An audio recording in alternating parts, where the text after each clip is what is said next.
Welcome to the Louie File. I've been doing a few videos based out of the letter to the Colossians, and today I want to share a little bit more in Colossians 3. Colossians 3 is telling us to put on the new self. So I want to read a few verses here. Colossians 3, starting at verse 5, we read, "Therefore consider the members of your earthly body as dead to immorality, impurity, passion, evil desire, and greed, which amounts to idolatry. For it is because of these things that the wrath of God will come upon the sons of disobedience. And in them you also once walked, when you were living in them. But now you also put them all aside, anger, wrath, malice, slander, and abusive speech from your mouth." This is the main verse, the next two verses. "Do not lie to one another, since you laid aside the old self with its evil practices, and have put on the new self, who is being renewed to a true knowledge according to the image of the one who created him." Oh my. Look at that. Verse 10. And have put on the new self, who is being renewed to a true knowledge according to the image of the one who created him. Very interesting language. You know, in the book of Genesis, in Genesis 1:26 and 27, the Bible tells us that God said, "Let us make man in our own image. Let us give them dominion over the earth." Wow. So when Adam was created, he was in the image of God. Now there's a lot of thoughts on what that means, but the Bible teaches us that God is love. So when Adam was created in God's image, he was created to love and be loved. So when the fall happened, right? Now think about this. This is a powerful thing to get a hold of. So Adam's source of life was the God who is love. So he was created. His very reason for being created was for love, to love and to be loved.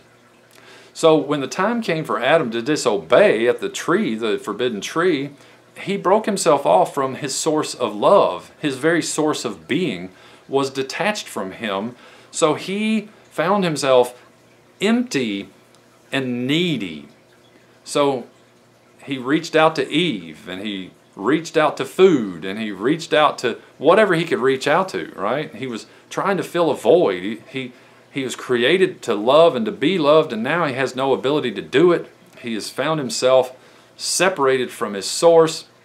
So everything falls apart from there, and mankind is fallen, and everybody born of him is fallen, and they're full of anger and lust and greed and hatred and jealousy.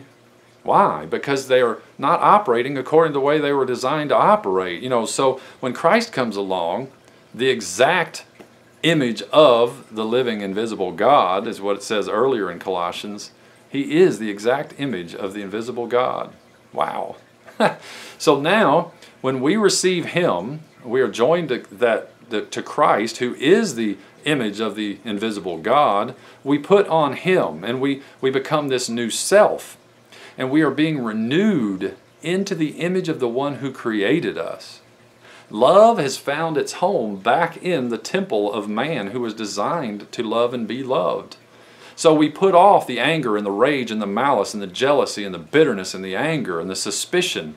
All of that stuff will go away, because now the God who is love has taken up residence in this temple man who was made in his image, and the image is now restored and being restored. Wow, what a plan, what a story, what an awesome God. So the offer is, "Come unto me, all you who are weary and heavy laden, and I will give you rest. Take my yoke upon you and learn of me, for I am meek and lowly at heart." See, Jesus' offer to us is to come to him for rest, and that we will find rest for our souls. Rest from what? Rest from desperately seeking love in everything but the one who is love. It's an amazing thing. Just receive Christ. If you don't know what I'm talking about, just open your mouth, open your heart, and say, "Lord Jesus Christ, I need you. Save me. Come into my life." It's not that complicated. In Romans 10 it says, "Whosoever shall call upon the name of the Lord shall be saved." That's it. He's near you, even in your mouth. You don't have to climb a mountain or swim to the bottom of the sea. You don't have to. All you have to do is is use your mouth. He's near you, and even in your mouth, just say, Lord, forgive me. Lord, I need you. Lord, fill me up with who you are. Restore the image, your image, back into my life. That's it. That's all you do. Thanks for listening. I hope you do that today. I'll talk to you later.